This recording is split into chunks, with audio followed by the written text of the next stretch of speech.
हाँ जी, देखो साहब, अपना दर्पण चल रहा था और दर्पण में अपन ने आर और एफ में संबंध कर लिया था, ठीक है। और अपना अब करेंगे हम दर्पण सूत्र। हालांकि देखो ज़्यादातर ये चीज़ आप पढ़े हुए हो यहाँ पर 10th क्लास में, किसी किसी स्कूल में प्रूफ करा के पढ़ा देते हैं, किसी को नहीं पढ़ाते हैं, है इतना ज़्यादा पूछा नहीं जाता। प्रूफ तो खैर 10वीं क्लास में 12th में बोर्ड एग्जाम में काफ़ी बार आया हुआ क्वेश्चन है, ऐसी बात नहीं है कि क्वेश्चन नहीं आया हुआ, क्वेश्चन काफ़ी बार आया हुआ क्वेश्चन है, अपने आप में महत्वपूर्ण भी है। मैं जो महत्वपूर्ण बोलूँ उसको लगाना है। तो दर्पण सूत्र क्या होता है कि गोलीय दर्पण क्या होता है? गोलीय दर्पण की फोकस दूरी, बिंब और प्रतिबिंब, इनमें संबंध व्यक्त करने वाला समीकरण क्या कहलाता है? हमारा गोलीय दर्पण।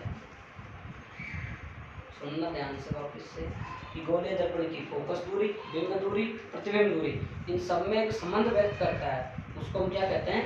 दर्पण सूत्र। आई बात समझ में?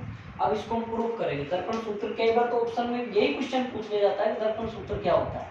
लिखिए ऑब्जेक्टिव में 1 नंबर में ये सूत्र होता है साहब 1/f बराबर 1 प्लस ये होता है। इसको ऑप्शन में पूछ लेता है, देखते हैं ये 1 नंबर में पूछ लेता है इसको। अब इसमें क्या करोगे? हमने माना कोई एक दर्पण लिया, हमने अवतल दर्पण ये ले लिया, ठीक है।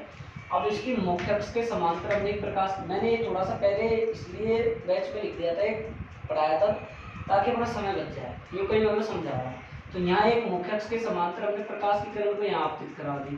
अपवर्तन के पश्चात जिस बिंदु से गुजरेगी वो क्या कहलाएगा? फोकस बिंदु। कल पढ़ लिया नियम। फिर मैंने इसके यहाँ से एक प्रकाश की किरण यहाँ पे आपतित कराई, कहाँ पे? ध्रुव पर करवा दिया आपतित, और यहाँ से परावर्तन बचा दिया, इधर निकल गया, ठीक। तो ये जहाँ इसने इसको काटा है, मैं इसका क्या बन गया? एक प्रतिबिंब बन गया।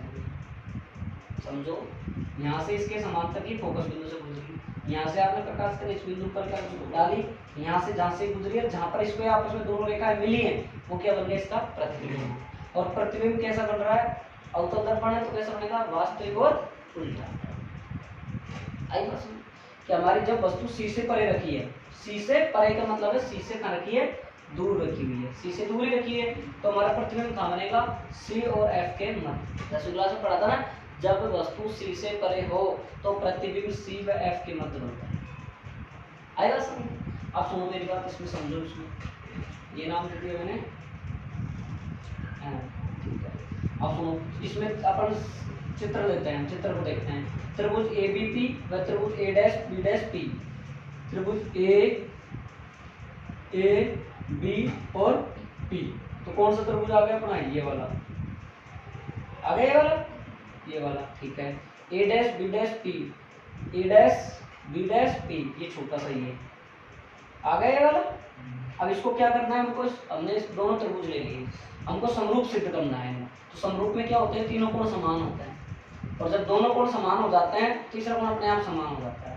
तो देखो मैंने यह देखा, ए कोण ए बी पी बराबर कोण A dash B dash P 90 degree है, मतलब ए बी पी देखो ये 90 डिग्री है। दूसरा देखो ए dash B dash P, A dash B dash P, तो बताओ ये 90 है, 90 है नहीं है? देखो बीच में क्या आ रहा है? बी डैश, इसमें क्या आ रहा है? बी, बी पर क्या बन रहा है? 90 डिग्री। 90 डिग्री कौन है? तीसरा अगला देखो, A P B, A P और बी, ठीक है। ये बराबर किसके है? ए डैश, मतलब ये कोण A dash P B dash, ये दोनों बराबर है। दो कोण बराबर हो गए हमारे, तीसरा कोण अपने आप बराबर हो जाएगा। समरूप त्रिभुज हो गया सिद्ध।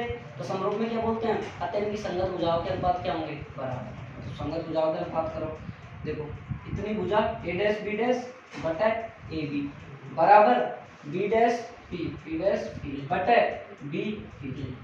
कोई दिक्कत करें? सही है, सही है। पहला त्रिभुज समझ में आ गया, पहला समरूप सिद्ध किया। और दूसरा देखो, त्रिभुज ए डैश बी डैश एफ, ए डैश बी डैश एफ, ठीक है। वह त्रिभुज एफ एम पी, ये वाला, और एक ये वाला, ठीक है। इसको समरूप सिद्ध करो, तो ए डैश बी डैश एफ, ए डैश बी डैश एफ और एफ पी एम, देखो ये रहा 90 डिग्री, और एफ पी एम ये कितना बन रहा है? यहाँ से अवलंब डालोगे तो 90 डिग्री, 90 हो गया। दूसरा देखो बी,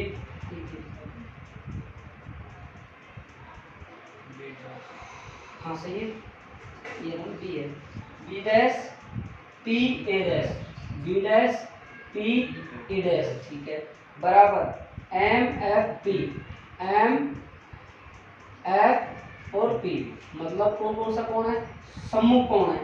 तो पी बीच में क्या क्या आ रहा है इसमें, B dash P A dash, B dash P A dash, ठीक है, बी डैश वाला, इसका एम एफ पी, देखो इसमें B dash P A dash, ठीक है, इसका एम एफ पी, ये दोनों क्या है अपने पास में, समरूप, इसके समरूप, तो दोनों कोण अतः क्या हो गया, समरूप हो गए। इसको क्या करेंगे, संगत भुजाओं का अनुपात बराबर होगा, तो इसमें भी लिख दिया ये साथ ए डैश बी डैश बटे ए बी, कितनी भुजा, सामने वाली एफ, एक और दो से दोनों बराबर कर दिया, रख दिया मान, क्यों रख दिया दोनों बराबर, देखो भाई समीकरण नंबर एक ये, और दूसरी, ठीक है, समझ में आ रही है ना। और देखो कोष्टक समझ में नहीं आई होगी, कैसे, देखो ए डैश बी डैश, ए डैश देखो त्रिभुज हमने कौन से लिए हैं, ये ए डैश बी डैश लिख दिया। अब यहाँ क्या आनी चाहिए थी अपने पास, एफ एम आनी चाहिए। देखो तुम मैंने ये लिखा जो पद्धति ने लिखा सही लिखा है, कैसे एफ एम, एफ एफ नहीं आएगा, छोड़ आएगी, रुक जाओ, एम पी आनी चाहिए थी, M P M P M P M P आनी चाहिए। अब देखो बेटा सुनो मेरी बात, सुनना ध्यान, एम पी को मैं यहाँ लगभग किसके बराबर मान लूंगा, ए बी के बराबर, ये जितनी है उतनी इतनी है कि नहीं, इसलिए मैं यहाँ क्या लिख देता हूँ, ए बी, कोई दिक्कत, सही है ना, एक स्टेप बढ़ा देना तुम, इसलिए मैंने ए बी लिखा है। अब दोनों बराबर कर दिया मैंने, इसका ए बी इसका मान उठा के यहाँ रख दिया, यार आ गई। अब देखो यहाँ बी डैश पी बटे बी पी बराबर, अब देखो B dash F, B dash F ये छोटी सी दूरी है यहाँ से लेके यहाँ तक, इसका मान निकालेंगे बी डैश एफ का, तो क्या करेंगे, इस पूरी में से यहाँ से यहाँ तक में से इसको घटा देंगे, एफ पी इतनी सी चाहिए ये, तो यहाँ से यहाँ इतनी है, इसमें से इतनी घटा दो, सही है, और नीचे क्या आ गया, एफ पी, चिन्ह पर इकाटी लगाओ। देखो यहाँ से आपके पास में दूरी कितनी है, यहाँ से यहाँ तक की दूरी कितनी है, u। अब देखो ध्यान से सुनो, यहाँ से यहाँ तक ये प्रतिबिंब बन रहा है, यहाँ से यहाँ तक की दूरी कितनी है, v, यहाँ से यहाँ तक की दूरी कितनी है, f, और देखो यहाँ से यहाँ तक की दूरी कितनी है, r, सही है ना। अब देखो बिंब से, अरे वस्तु ये रही यहाँ से नहीं रखी है ना, यहाँ से और दर्पण की दूरी कितनी है, u, प्रतिबिंब ये बन रहा, दर्पण की दूरी कितनी है, v, फोकस बिंदु से ध्रुव दूरी, फोकस दूरी, ये लिख सब। अब तो दर्पण माइनस में आएंगे सर, माइनस में आएंगे, सब पे सब उठाओगे तो रख दो, ये रख दिया ये। अब देखो माइनस माइनस कट गया, v बटे माइनस और एक माइनस क्या हो गया, प्लस हो गया, ठीक है। अब देखो इधर देखो, अब मैंने क्या लिखा यहाँ पर, अब मैंने भाग दे दिया f का इसमें पूरी में, तो v बटे u बराबर ये u है, u, और ये माइनस एक को इधर ले आऊंगा तो प्लस में बदल गया, ये ठीक है, v बटा f। अब देखो इधर, अब मैं क्या कर रहा हूँ, समीकरण v का भाग दे रहा हूँ, तो v का भाग दूंगी कट जाएगी, 1/u प्लस 1/v, v ऊपर इधर से कट जाएगी, 1/, दोनों बात समझ में आएंगी, दर्पण सूत्र आपका प्रूफ हो गया। अगला समझ में आएगा, समझ में देखो समझाने में 15 मिनट लगेगा, अगर पूरा एक साथ करा तो 1 घंटा लगता है, लगता नहीं, और लिखने में लगेगा।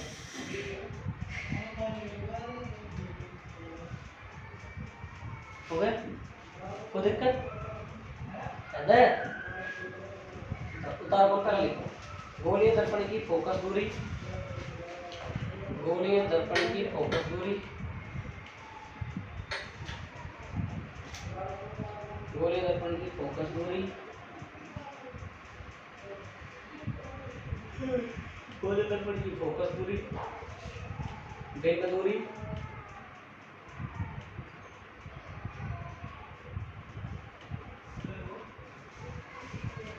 तथा प्रतिबिंब दूरी के मध्य, तथा प्रतिबिंब दूरी के मध्य,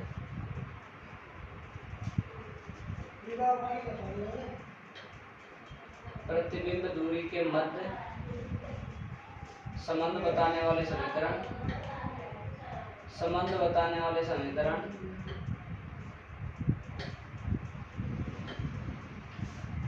दर्पण समीकरण कहलाता है।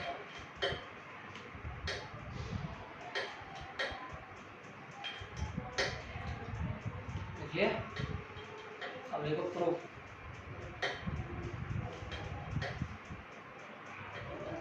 माना एक वस्तु ए बी, माना एक वस्तु ए बी वक्रता केंद्र सी से परे रखी है। माना एक वस्तु ए बी वक्रता केंद्र सी से परे रखी है, जिसका प्रतिबिंब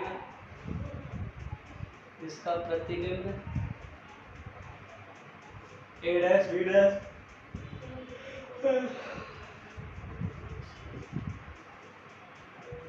एक मिनट, एक मिस्टेक हो गई भाई, एक मिस्टेक है। ये देखो अपन नहीं है, थोड़ा सा गलत लिया था ये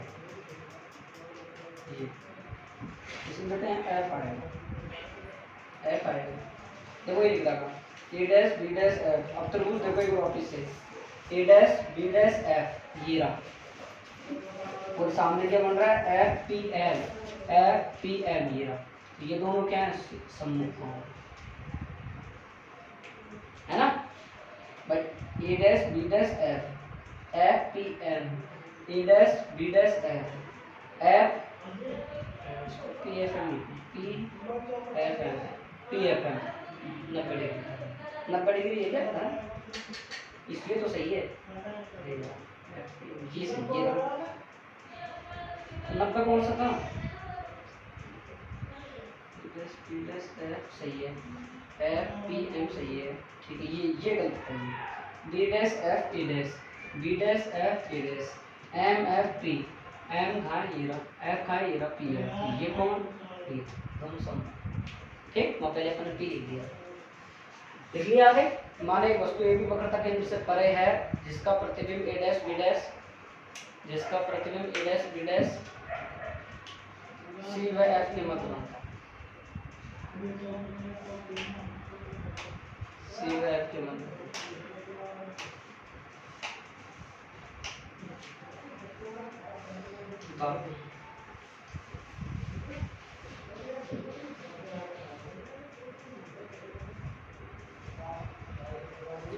रात में नींद आ रही, दिन सो नहीं पाए, पेंट कर रहे थे लेट के।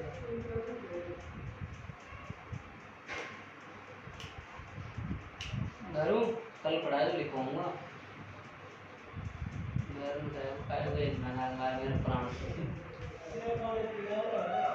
अब एक मिनट में बता दे, कब से नहीं है तो मैं आगे रिवीजन कराऊंगा, तुम्हारी इच्छा नहीं आती पढ़ूंगा, लेकिन देखिए सुनूंगा। देखो जो आ रहे, तो बेटा देखो यहाँ तो देखो सीधी सी बात है, सिस्टम पूरा अलग है।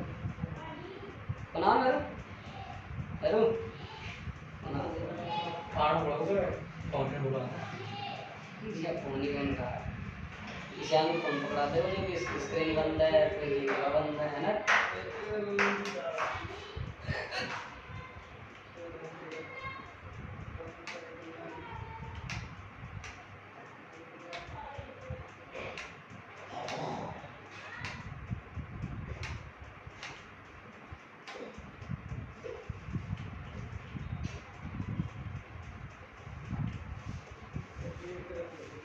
हमारे मन उसको क्या हो रहा है, मतलब कैसे हो रहा है?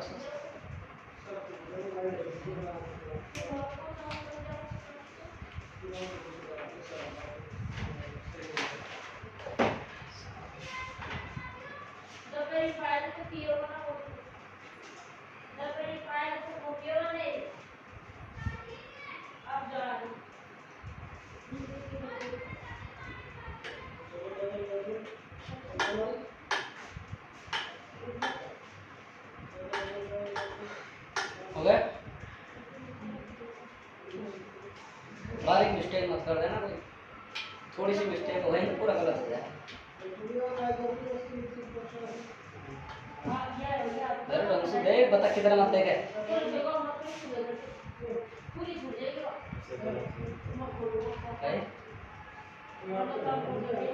जलेबी कब खिला रहा है फिर? अच्छा बाद में ना ठीक है, अब दिख रहा है।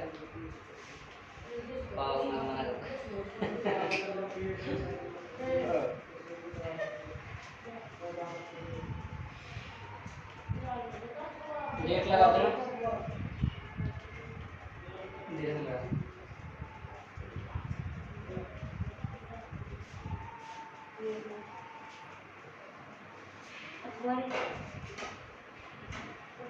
खाली कागज मिल जाएंगे, खाली कागज दे जाओ, रद्दी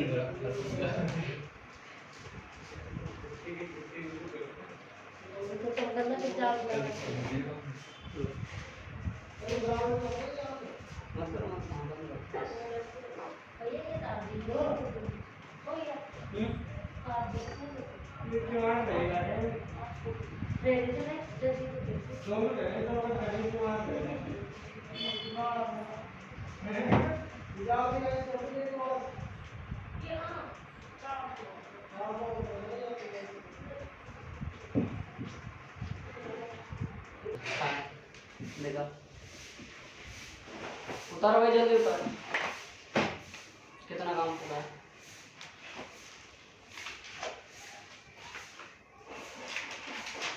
अच्छा लगी पूरा है बस, अच्छा लगा पूरा नहीं, डायोड कहाँ कर रखे हैं, अच्छा लगता है और तरंग दर्शकारी कर रखा है।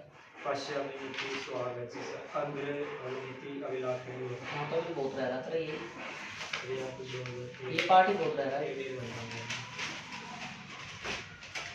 अभी। इसका आज पूरा हो जाता, लेकिन स्कूल में कौन सा लाया? हाँ तो ये काम ही करे, ऐसे लोग प्रोग्स आते रहता है वो। इसका एक दोस्त है ना गोलू, वो तो सही है पढ़ने। गोलू कौन सा? गुजरात मॉनिटर बना दिया, अभी इतना पावरफुल हो रहा है, मस्त है वो। अच्छा वो अपने पास आए थे पढ़ने मेरे, अब नहीं आती क्या चेक करो अपने पास, कहाँ पढ़ रहे हैं वो कोचिंग में? फिर अच्छा उत्कर्ष स्मार्ट स्टडी हुई, कितना कोर्स हो गया उनका? 8 पार्ट हो गए फिजिक्स में, 8 16 हो गए पार्ट, तो फिजिक्स में पूरी में 16 आशीष का भी। कितने रुपए मिले ऑनलाइन? अच्छा अरे कुछ नहीं है, फिर लेना देना थे अपना, चले भी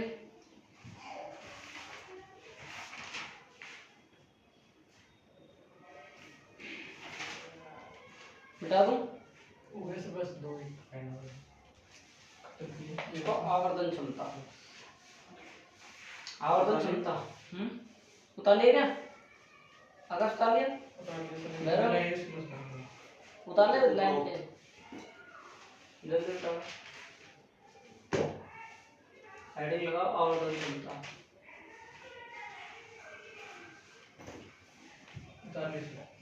इसमें देखो गोलीय दर्पण से बने, बेटा आवर्धन क्षमता कहलाती है प्रतिबिंब की ऊंचाई और बिंब की ऊंचाई दोनों का अनुपात। गोलीय दर्पण से बने प्रतिबिंब की ऊंचाई तथा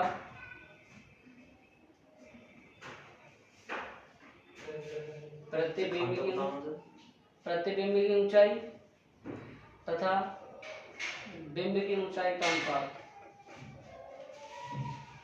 गोलीय दर्पण से बने प्रतिबिंब की ऊंचाई तथा बिंब की ऊंचाई के अनुपात को आवर्धन क्षमता कहते हैं।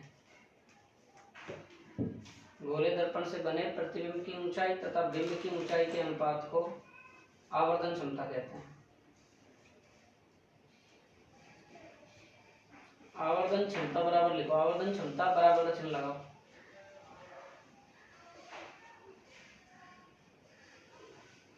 देखो भाई आवर्धन क्षमता 5 से लिख लो, प्रतिबिंब की ऊंचाई बट्टा बिंब की ऊंचाई। सुनो भाई अब इधर देखो, ये आवर्धन क्षमता का मतलब क्या होता है? आवर्धनता का मतलब होता है मैग्नीफाइज, इसलिए इसको एम से व्यक्त किया है। और आवर्धन का मतलब होता है कितना आवर्धित किया गया। जैसे फोटो मोबाइल में है, उसको हम जूम करके देखते हैं, कितना आवर्धित कर लिया, कितना चौड़ा करा उसको, कितना उसको आवर्धित करके देखा है, ये होता है आवर्धनता। ठीक, एम बराबर ये किसकी ऊंचाई है, ध्यान से देखो भाई। ये सूत्र कहाँ से आया? आपकी पहले नंबर की समीकरण देखो आप, पहले नंबर की समीकरण देखो आप, यही है। अब आप ये कह रहा है प्रतिबिंब की ऊंचाई ए डैश बी डैश, देखो नीचे बन रहा है चित्र में, देखो प्रतिबिंब बन रहा है। अब ये क्या है? ए बी क्या है? बिंब, मतलब वस्तु। तो ये दोनों बात सही है। इनकी ऊंचाई देखो ए डैश बी डैश, ए डैश बी डैश क्या है? नीचे है ना, तो ऊंचाई कितनी हो जाएगी? माइनस का एच, होगी ना। ए बी गया ऊपर तो क्या होगी प्लस की एच बराबर बी डैश पी को क्या लिखा माइनस बी, चिन्ह परिपाटी देखो कहाँ हाँ बॉडी, और बी पी क्या होगी माइनस का U, minus minus plus, M बराबर एच डैश बटा एच बराबर बी बटा यू। अब देखो यदि आपका आवर्धन धनात्मक है न्यूमेरिकल में काम आएगा तो प्रतिबिंब वास्तविक और काल्पनिक और सीधा बनेगा। यदि m ऋणात्मक है तो प्रतिबिंब वास्तविक और उल्टा बनेगा। यदि आपका m का मान 1 है तो आपकी ऊंचाई दोनों बिंब और प्रतिबिंब की समान होगी और दूरियां भी प्रतिबिंब और बिंब की समान होगी। यदि आपका m का मान 1 से बड़ा है तो आपकी h डैश क्या होगा प्रतिबिंब का मान बड़ा होगा और इधर से प्रतिबिंब की ऊंचाई का मान बड़ा होगा, इधर से प्रतिबिंब का मान बड़ा होगा। यदि आपका m का मान 1 से छोटा है तो आपका क्या होगा बिंब की ऊंचाई ज्यादा होगी और वस्तु ज्यादा। ठीक है बताओ, ये आपका दर्पण कंप्लीट है।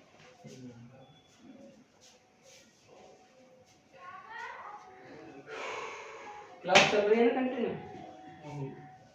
अच्छे से पढ़ना अच्छे से करना, इस टॉपिक को बहुत अच्छा टॉपिक है।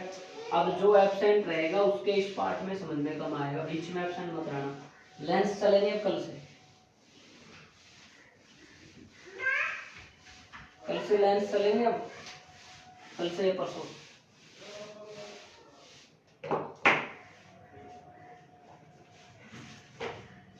अब तुम्हारा इसमें कल क्या चलेगा, ये हो जाएगा पोर्शन अभी करा दूंगा, पूर्णांतरिक परावर्तन बचा है बस, उसके बाद में ये गोलीय पृथक पृष्ठ कल ये हो जाएगा। इसके बाद आपका लेंस चलेगा परसों 4 9 5 6 7 8 तारीख तक तो आपका ये होगा क्या लेंस खत्म हो जाएंगे 8 9 तारीख तक, और 13 14 तारीख देख लेंगे, नहीं मुश्किल लगेगा रख देगा कि तुम्हारी इच्छा हो। मेरा वर्क केमिस्ट्री नहीं है। हाँ जाना सुबह बुला लेंगे 2 घंटे। मेरे को सोच रहा जल्दी करा था तो पीछे छोड़ मेरे जैसे कह रहे हैं ना अगला शनिवार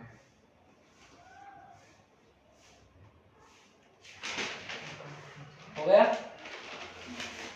सही से उतारना भाई, आपको पन्ने छोड़ के उसी कॉपी में करता काम, तेरा टाइम लगता नहीं लगता।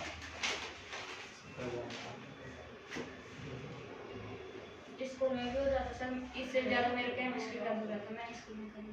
ये फिर मस्ती क्या करिए, फोन चलाएगा वहाँ बैठेगा इधर उधर मस्ती करेगा घूमेगा बात नहीं करेगा। बीएड वाले आए थे, मैंने कहा जिनको काम करना काम कर लो, जिनको पढ़ना है मैं पढ़ा रहा हूँ। और काम ही कर रहे थे तुम, काम करेगा बैग पे से फोन चला। अब इसके पिताजी को बोलता हूँ, कह दूंगा काम अधूरा है मेरे मिस्टर, बात करो याद नहीं करके। तेरे चाचा तो मेरे से मिलने ही बोल रहे थे ना, मिले नहीं तेरे से झूठे गलत देते हैं तो फिर टाइम तो मिले तो कुछ भी अगर तो वो नहीं कराएं,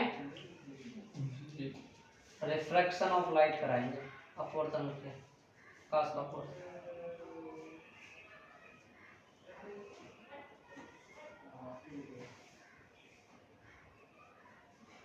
सर एक बार यहाँ से बता देना, यदि m बराबर 1 हो तो m बराबर 1 हो तो h डैश बराबर h, बिंब की ऊंचाई प्रतिबिंब की ऊंचाई बराबर, बिंब की दूरी प्रतिबिंब की दूरी बराबर। बड़ा है तो जैसे m बड़ा है 1 से तो आपकी प्रतिबिंब की ऊंचाई और प्रतिबिंब की दूरी बड़ी। अगर आपका m का मान कम है 1 से तो आपकी बिंब की ऊंचाई और वस्तु की दूरी बड़ी। सर लास्ट में ये u भी लास्ट में u greater b greater than u, उधर u b हुए सर चले पहले प्रतिबिंब ऊपर वाले में काल्पनिक और सीधा प्रतिबिंब बनेगा, नीचे वाले में प्रतिबिंब वास्तविक और उल्टा बनेगा। तो काल्पनिक खा दो, काल्पनिक नहीं लिखो तो आभासी लिख दो यार ये लो।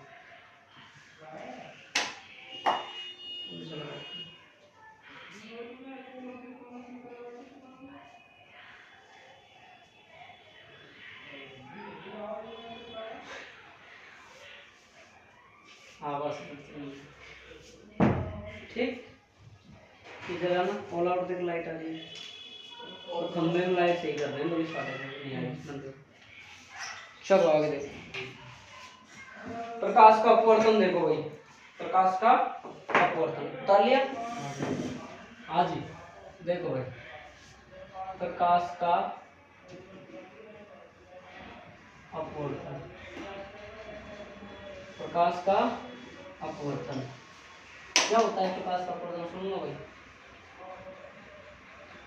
जब कोई आपकी प्रकाश की किरण किसी एक माध्यम से, सुनना भाई, उतार ले जल्दी करो भाई।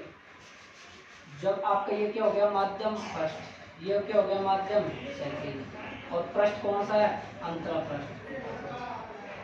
जब आपकी प्रकाश की किरण एक माध्यम से दूसरे माध्यम में प्रवेश करती है तो वह अपने मूल पथ से विचलित हो जाती है।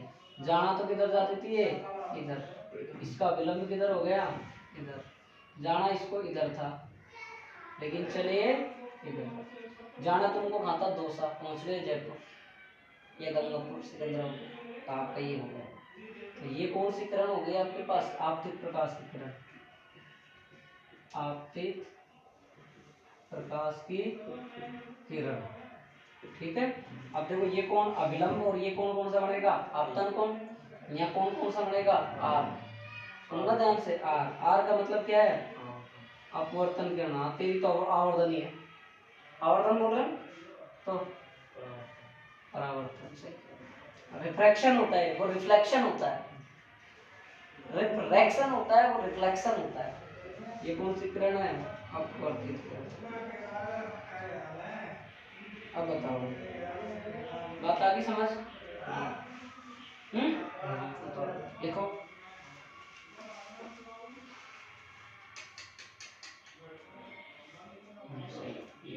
ये किरण ये है, वो तो अभिलंब है। विलंब है।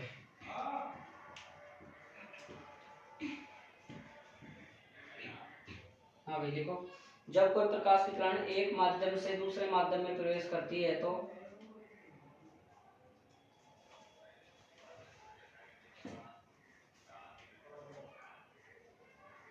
जब कोई प्रकाश किरण एक माध्यम से दूसरे माध्यम में प्रवेश करती है तो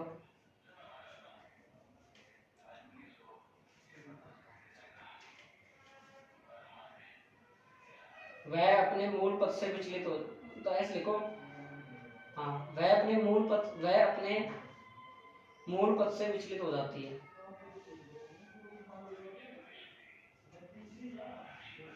यह घटना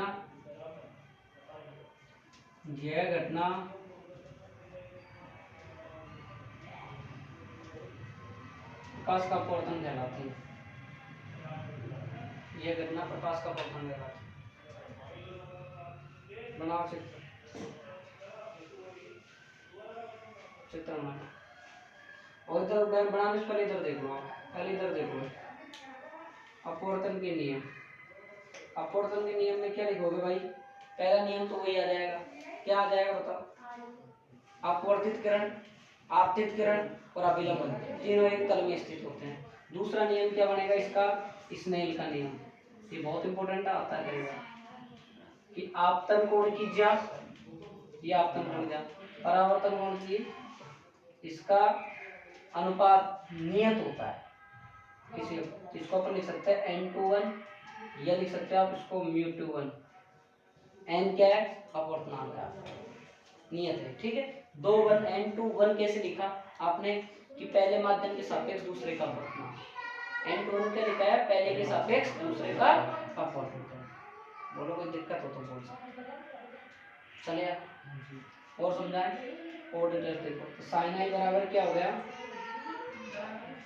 sin i बराबर n/1, इसको क्या लिख सकते हैं, n2 बटे इसके पहले के सापेक्ष दूसरे का अपवर्तनांक बराबर λ2 आएगा, और क्या आएगा अपने पास में, λ1 बटे λ2 बराबर c1 बटे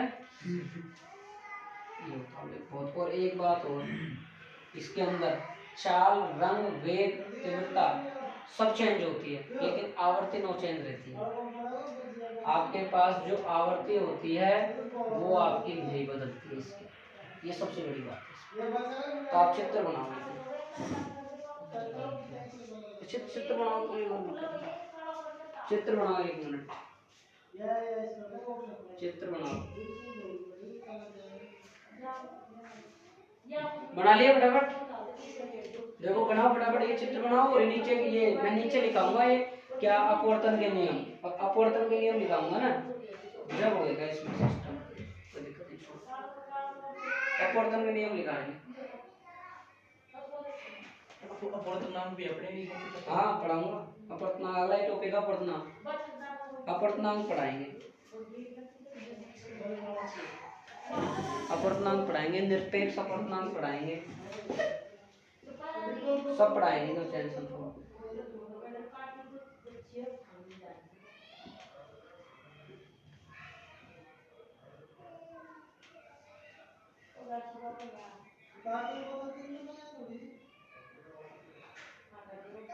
हो गया?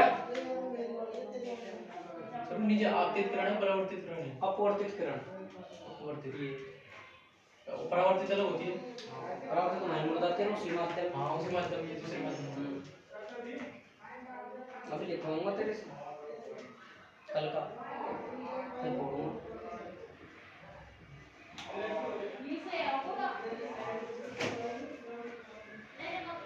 सर याद है ना?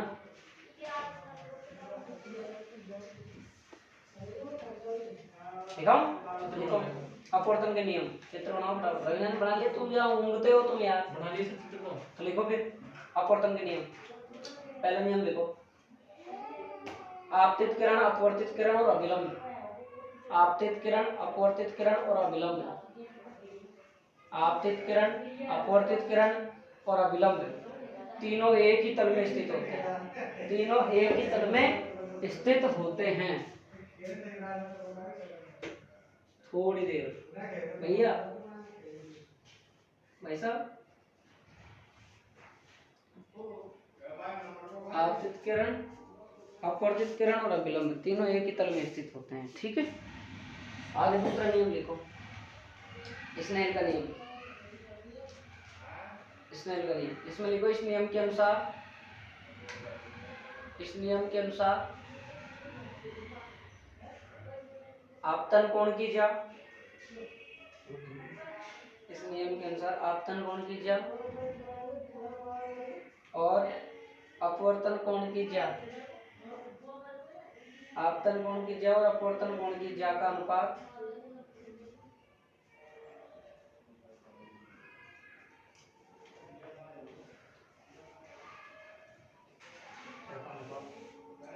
स्नेल का नियम, आप ज्या का अनुपात नियत रहता है, जिसे अपवर्तनांक कहते हैं। और भी लिखा था इसके डेफिनेशन की, जब कोई प्रकाश अपने एक माध्यम से प्रकाश किरण दूसरे माध्यम में चलती है तो पहले के सापेक्ष दूसरे में प्रकाश किरण का मुड़ने का गुण भी अपवर्तनांक कहलाता है। एक लिखा होगा, ठीक है। अब आप ये लिख लो, ये लिख लो, नहीं डायरेक्ट ये वाला। बेटा इसको म्यू से भी व्यक्त कर देते हैं कई बार, ठीक है, इस पेन से व्यक्त कर देते हैं, ठीक।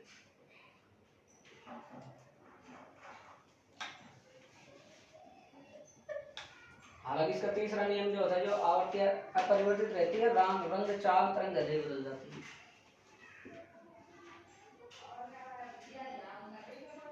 हो गया? तीसरा लिखो, इसमें ऐसे लिख लो ना पहले, जहां n21 माध्यम 1 के सापेक्ष माध्यम 2 का अपवर्तनांक है, जहां n21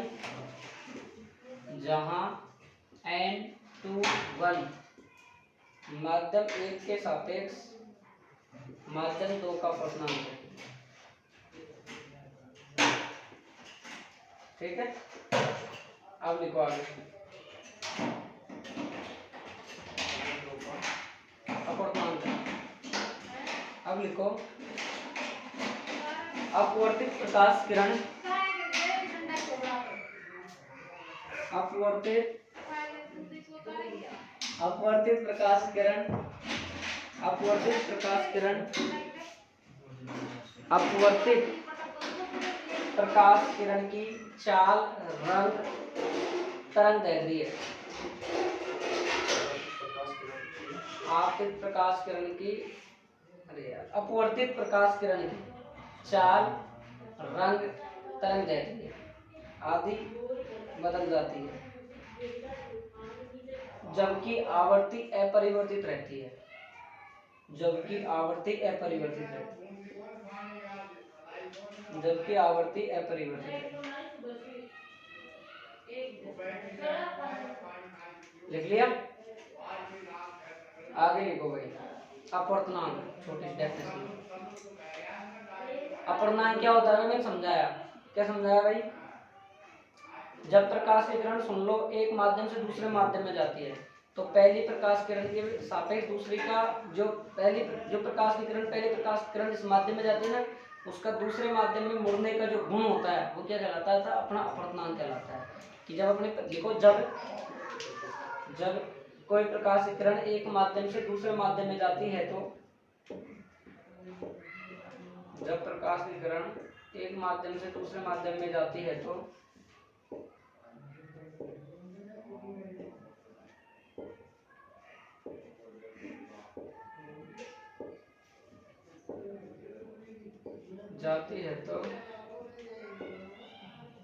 पहले माध्यम के सापेक्ष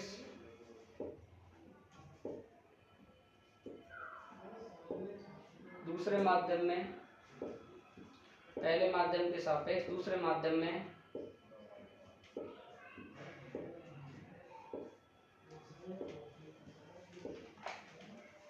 प्रकाश किरण का मुड़ने का गुण, प्रकाश किरण का मुड़ने का गुण अपवर्तनांक कहलाता है। इसमें 2 पॉइंट हो रहे बहुत अच्छे इसमें,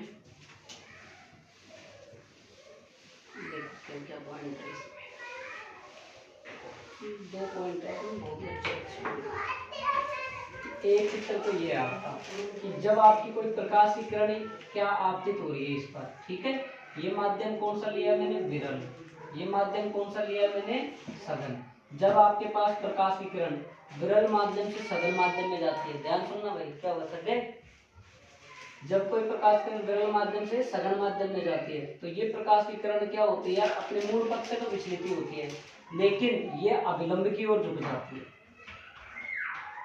अभिलंब की ओर झुक जाती है। इसको हम क्या, ये कोण कितना है? आर। ये कोण कितना है? आई। ये एन से एन है। बात समझ में आई? दूसरा चित्र देखो। जब प्रकाश की किरण हमने माध्यम चेंज कर दिया सघन, जब हमारी प्रकाश की किरण सघन माध्यम से विरल माध्यम में आपतित जाती है, जब आपकी प्रकाश की किरण सघन माध्यम से किस माध्यम में जाती है भाई? विरल माध्यम में, तो ये क्या करती है भाई? अपने मूल पथ से तो विचलित ही होती है, लेकिन ये यहाँ से विलंब से दूर हट जाती है, अविलंब से दूर हट जाती है। ये कोण कितना है? आर। ये कोण कितना है? आर। ये नाम दे दो, नाम दे दो। बात समझ में आई नहीं आई? बात समझ में आई नहीं आई?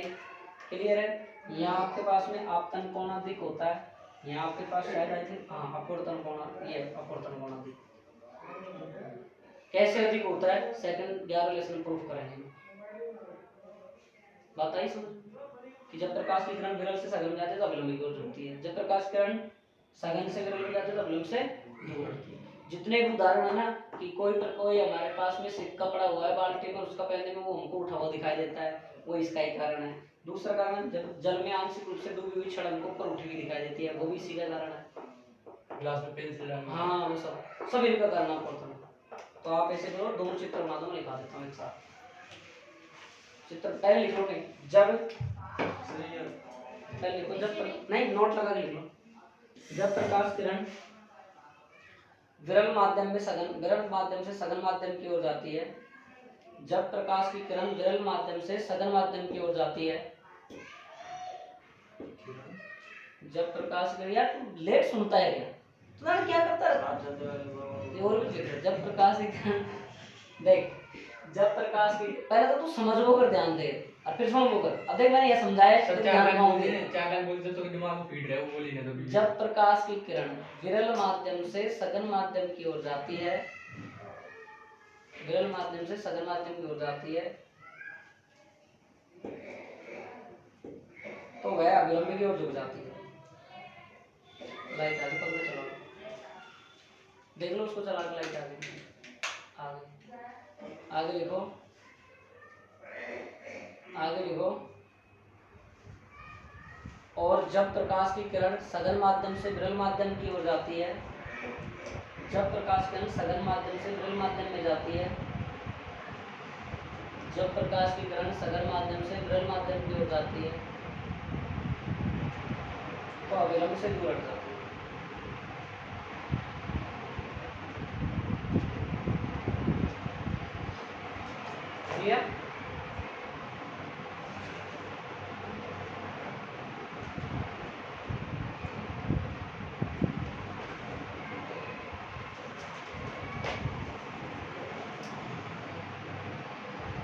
कल करा देंगे, बहुत है इतना, है ना। कोणांतरिक प्रवर्तन डेफिनेशन करा देंगे, ये करा देंगे, वो एक को डेरिवेशन करा देंगे। डेरिवेशन में पहले ही आपको नोट उतार के रख दूंगा, उससे आप आगे उतार लेना, ठीक है। फिर उसके बाद में अपना उदाहरण होंगे, ये करवा देंगे, कल दर पड़ा पर वो खत्म हो जाएगा अपना 10 मिनट। और उसके बाद अपना क्या बचेगा, लेंस। लेंस 4-5 दिन में लेंस खत्म हो जाएगा।